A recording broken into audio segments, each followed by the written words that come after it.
Please like, subscribe, bell icon on. اعوذ باللہ من الشیطان الرجیم بسم اللہ الرحمن الرحیم۔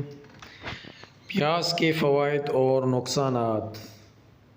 ابو داؤد نے اپنے سنن میں سیدہ عائشہ رضی اللہ تعالیٰ عنہا سے یہ حدیث نقل کی ہے کہ آپ سے پیاز کے بارے میں دریافت کیا گیا تو آپ رضی اللہ تعالیٰ عنہ نے جواب دیا کہ پیغمبر خدا صلی اللہ علیہ وسلم نے آخری کھانا جو تناول فرمایا تھا اس میں پیاز موجود تھی، اور صحیحین میں نبی صلی اللہ علیہ وسلم سے حدیث جو منقول ہے اس میں ہے کہ آپ صلی اللہ علیہ وسلم نے پیاز کھانے والے کو مسجد میں داخل ہونے سے منع فرمایا ہے۔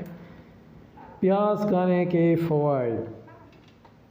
پیاز کا مزاج تیسرے درجے میں گرم ہے، اس میں رطوبت فضولی جو مختلف پانیوں کے استعمال کے ضرر سے بچاتی ہے، زہریلی ہواؤں کو دفع کرتی ہے اور شہوت کو برانگیختہ کرتی ہے، معدے کو طاقت دیتی ہے اور باؤں میں ہیجان پیدا کرتی ہے۔ اس کے استعمال سے منی زیادہ ہوتی ہے، رنگ نکھرتا ہے، بلغم ختم ہو جاتا ہے، معدے کو جلا ملتی ہے، اور اس کا تخم استعمال کرنے سے بدن کے سفید داغ ختم ہو جاتے ہیں۔ اور دالسلوب یہ ایک ایسی بیماری ہے جس میں بال جڑ جاتے ہیں۔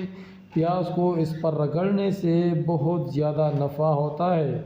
اگر اس کو نمک کے ساتھ استعمال کیا جائے تو مسوں کو جڑ سے ختم کر دیتا ہے، اور سہل دوا کے استعمال کے بعد اس کو اگر سونگھ لے تو کے اور متلی نہیں آ سکتی، اور اس دوا کی بدبو بھی ختم ہو جائے گی۔ اور اگر اس کے پانی کو نچوڑ کر ناک میں چڑھایا جائے تو دماغ صاف ہوتا ہے، اور اگر اس کو کان میں ٹپکائے تو گراگوشی کان کی طنین اور ریم گوشت کے لیے نافع ہے، اور سیلن کان کے لیے مفید ہے۔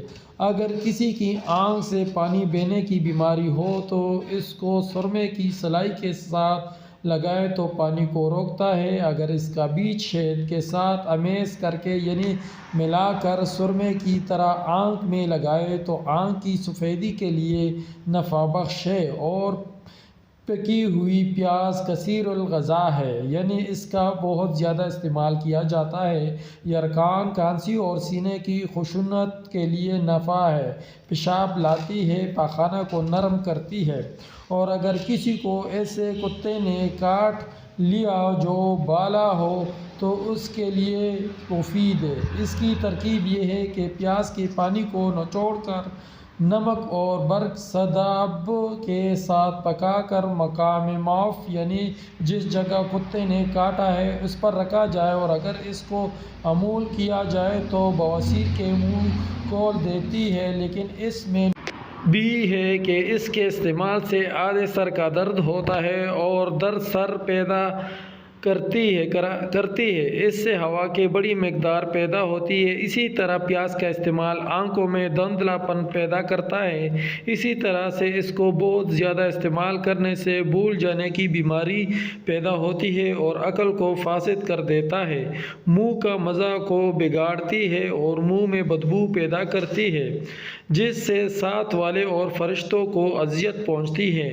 ہاں، لیکن اگر اس کا استعمال پکا کر تو یہ سارا نقصانات ختم ہو جاتے ہیں۔ سن میں مذکور ہے کہ نبی صلی اللہ علیہ وسلم نے پیاز اور لہسن کھانے والے کو حکم دیا کہ وہ اسے پکا کر کھائے، اور اس کی بدبو کے خاتمے کے لیے برق سداب کا چبانا مفید ہے۔ اگر آپ کو ہماری ویڈیو پسند آئی ہے تو ویڈیو کو لائک کریں اور چینل کو سبسکرائب کریں۔